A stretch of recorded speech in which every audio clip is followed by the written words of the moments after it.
Hello दोस्तों आज के वीडियो में हम बात करेंगे कि आपको बार्क का स्किल टेस्ट कैसे क्वालिफाई करना है।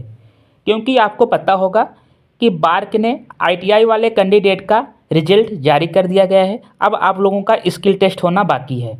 तो इस वीडियो में हम बात करेंगे कि आपका स्किल टेस्ट कब होगा, आपको स्किल टेस्ट कैसे क्वालिफाई करना है। ठीक है, क्योंकि स्किल टेस्ट में आपका स्किल, आपका जो प्रैक्टिकली नॉलेज है उसे चेक किया जाएगा। आपको प्रैक्टिकल कितना नॉलेज है, आप प्रॉपर लैब में काम कर लेते हैं या नहीं, इन सब का आपका पूरा चेक होगा। ठीक है, तो हम बताएंगे कि आपको स्किल टेस्ट कैसे क्वालिफाई करना है।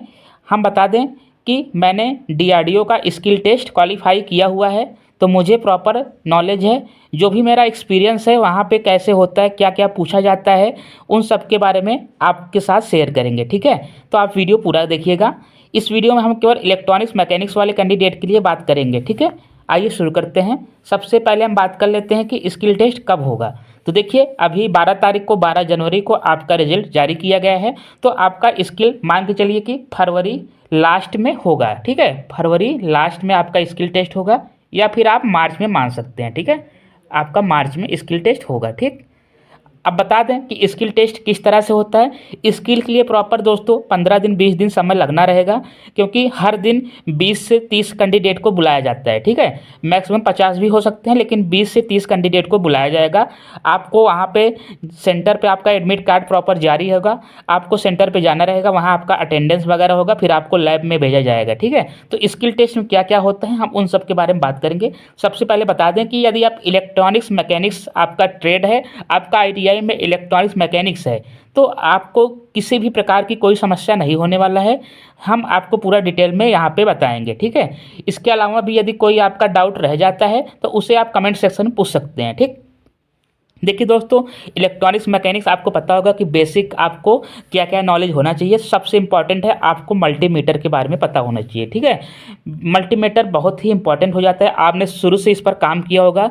इस पर प्रॉपर आपको वोल्टेज चेक करना आना चाहिए। ठीक है, करंट को पता होना चाहिए, करंट किस तरह से मेजर करते हैं, कंटिन्यूटी कैसे चेक करते हैं। ठीक, उसके बाद रेजिस्टेंस कैसे चेक करते हैं, उसके बाद वोल्टेज, ये सब के आपको पता होना चाहिए कि मल्टीमीटर किस तरह से वर्क करता है, इसमें ऑन कैसे करते हैं, ऑफ कैसे करते हैं, साइन एसी साइन क्या होता है। ठीक है, एसी वोल्टेज का साइन क्या होता है, डीसी का साइन क्या होता है, इन सब के बारे में पता होना चाहिए। ठीक है, यदि आपको मल्टीमीटर चलाना आता है तो मैक्सिमम क्वेश्चन यहीं से पुटअप होते हैं। ठीक है, मल्टीमीटर बहुत ही इंपॉर्टेंट है। यदि आपके पास मल्टीमीटर नहीं है तो आप मार्केट जाके ये 150 140 150 रुपये का, मैक्सिमम 150 रुपये का आपको यही डिजिटल मल्टीमीटर ले लेना है।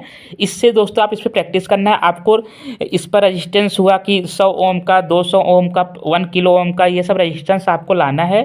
ठीक है, रजिस्टेंस ला के आपको इसको चेक करना है, इस पर इसको ऑन ऑफ करना है। ठीक है, कि रेड वाला वायर कहाँ लगता है, ग्राउंड कहाँ लगता है। ठीक है, एम्पियर के लिए कैसे नापेंगे, एसी की एसी वोल्टेज। जैसे यहाँ पे देखिए दोस्तों, मल्टीमीटर आपको बता देते हैं कि ये देखिए मल्टीमीटर जो है, यहाँ पे जो ब्लैक वाला आपका प्रोब है, ब्लैक वाला दोस्तों आपका ग्राउंड होता है। ठीक है, ये जो ब्लैक वाला है ग्राउंड होता है, रेड वाला दोस्तों ये मेन होता है। ठीक है, जैसे आपको एसी का मेजरमेंट करना है, एसी के लिए क्या करेंगे, जैसे यहाँ पे देखिए पूरा, यहाँ पे इसको हम जूम कर देते हैं थोड़ा। ठीक है, यहाँ देखिए, अब देखिए दोस्तों यहाँ पे कैसे होगा। ठीक है, आपको दिखा देते हैं, एक मिनट। देखिए यहाँ पे कैसे होगा। यहाँ पे देखिए ये वाला पूरा सेक्शन एसी की, ये वाले पूरा सेक्शन करंट के लिए है। ठीक है, तो इधर रेजिस्टेंस के लिए आपका यहाँ वोल्टेज है, यहाँ पे यहाँ भी वोल्टेज है। देखिए वोल्टेज दोनों जगह क्या अंतर है।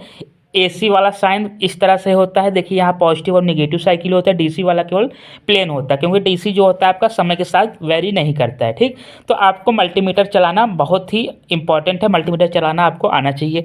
उसके बाद दोस्तों अगला क्या आप पूछ सकते हैं, आपको वहाँ पर स्किल टेस्ट के लिए जाएंगे तो आपको वहाँ रजिस्टेंस दिया रहेगा। ठीक है, रजिस्टेंस आपको कलर कोड ज्ञात करना रहेगा, कितने ओम का रजिस्टेंस। जैसे कि यहाँ आपको पता होगा BB Roy, black, brown, red, orange, green. ठीक है, तो बीबी रॉय वाला जो फार्मूला, इसके थ्रू आपको रेजिस्टेंस निकालना आना चाहिए। ठीक है, रेजिस्टेंस निकालना आना चाहिए, ये आपके लिए इंपॉर्टेंट है। ठीक है, अब देखिए उसके बाद कैपेसिटेंस आपको पता होना चाहिए कि सिरेमिक कैपेसिटेंट से सिरेमिक वाला कौन सा है, इलेक्ट्रोलाइटिक क्या है। ठीक है, और माइका का कैपेसिटर क्या है, इन सब के बारे में आपको पता होना चाहिए। कैपेसिटर क्या करता है, क्या काम करता है, जैसे कि ये चार्ज को स्टोर करता है। उसी तरह रजिस्टर्स के बारे में पता होना चाहिए। रजिस्टर क्या होता है, करंट के फ्लो का विरोध करता है। ठीक है, ये इसके बारे में पता होना चाहिए। करंट के फ्लो का विरोध करता है रजिस्टर।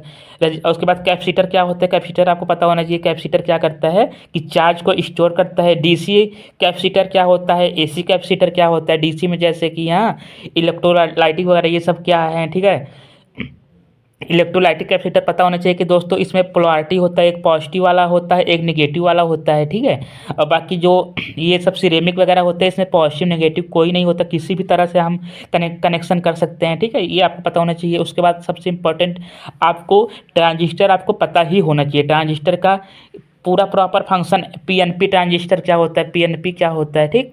उसके बाद आपको एनपीएन क्या होता है ये पता होना चाहिए। पीएनपी में इमीटर बेस कलेक्टर किधर होता है, ठीक है। इमीटर बेस कलेक्टर कहाँ होता है ये आपको पता होना चाहिए। अगर आपके पास ये सब नहीं है तो आप मार्केट में जाइए, ये सब 1 रुपये 2 रुपये, बहुत ज़्यादा 2 रुपये तक आपको मिल जाएगा, ठीक है। इसे आप अपने घर पे लेके आइए, इस पर घर पे प्रैक्टिस करिए, ठीक है। कि पीएनपी है तो उसे कैसे पता लगाएंगे, मल्टीमीटर के थ्रू हमें पता लगाना चाहिए कि ये पीएनपी है कि एनपीएन है, ठीक है। ये सब आपको आना चाहिए। यदि आप इलेक्ट्रॉनिक्स के कैंडिडेट हैं तो आपको पीएनपी, एनपीएन और ट्रांजिस्टर, उसके बाद दोस्तों आपका रजिस्टर, कैपेसिटर, इसके बारे में बेसिक नॉलेज तो होना ही चाहिए, ठीक। उसके बाद देखिए दोस्तों सबसे इम्पोर्टेंट आईसी, सबसे इम्पोर्टेंट दोस्तों यही है आपका आईसी 555, ठीक है। आईसी 555 ये एक तरह का टाइमर आईसी है, आपको पता होगा, ठीक है। इसमें कितनी पिन होती है, इसमें टोटल 8 पिन होती हैं, ठीक। 8 इधर हैं, 8 इसी तरह इधर भी होंगे, ठीक। 8 इधर, तो टोटल इसमें 4 इधर 4 इधर, टोटल 8 पिन होती हैं, ठीक है। टोटल इसमें 8 पिन होती हैं, 4 इस साइड होते हैं, 4 इस साइड, ठीक। तो आपको ये पता होना चाहिए कि आईसी 555 होता क्या है, ठीक है। उसके बाद दोस्तों आपको दोस्तों ये पता होना चाहिए कि इसमें जो पिन नंबर 1 है वो क्या काम है। पिन नंबर देखिए, 1 ग्राउंड है हो गया, 2 नंबर ट्रिगर करते हैं, 3 नंबर से आउटपुट लेते हैं, 4 नंबर आपका रीसेट होता है, 5 नंबर आपका कंट्रोल वोल्टेज होता है, 6 नंबर थ्रेशोल्ड होता है। उसके बाद 7 नंबर डिस्चार्ज के लिए यूज होता है, 8 नंबर वीसीसी। तो 555 बहुत ही इंपॉर्टेंट आईसी हो जाता है आपका, ठीक है। तो 555 में क्या क्या होता है, जैसे कि 8 नंबर पूछ लेगा कि यहाँ प्लस वीसीसी कहाँ देते हैं, तो हाँ प्लस वीसीसी आपको 8 नंबर ग्राउंड के लिए, 4 नंबर ट्रिगर के लिए, 2 नंबर, ठीक है। ये आपको पता होना चाहिए। उसके बाद आ जाता है हमारा 741, ठीक है। 741 क्या होता है, ओप एम्प होता है, ठीक, ऑपरेशनल एम्पलीफायर, ठीक है। तो इसमें आपको पता होना चाहिए 1 नंबर ऑफसेट नल होता है, ठीक। 2 नंबर इन्वर्टिंग होता है, 3 नंबर नॉन इन्वर्टिंग होता है, फिर पावर निगेटिव पावर मतलब ग्राउंड के लिए होता है, फिर 5 नंबर ऑफसेट नल होता है, 6 नंबर आउटपुट होता है, 7 नंबर क्या होता है, 7 नंबर पे यहाँ पे पॉजिटिव वीसीसी देते हैं, और 8 नंबर नो कनेक्ट होता है। तो इन सब के बारे में आपको पता होना चाहिए, ठीक है। जैसे देखिए आईसी ये भी 8 पिन की आईसी, जैसे 1 2 3 4 इधर है, इसी तरह 4 इधर भी रहेगा, 2 3 4 4 इधर भी रहेगा, ठीक। तो टोटल 8 पिन की आईसी होती हैं।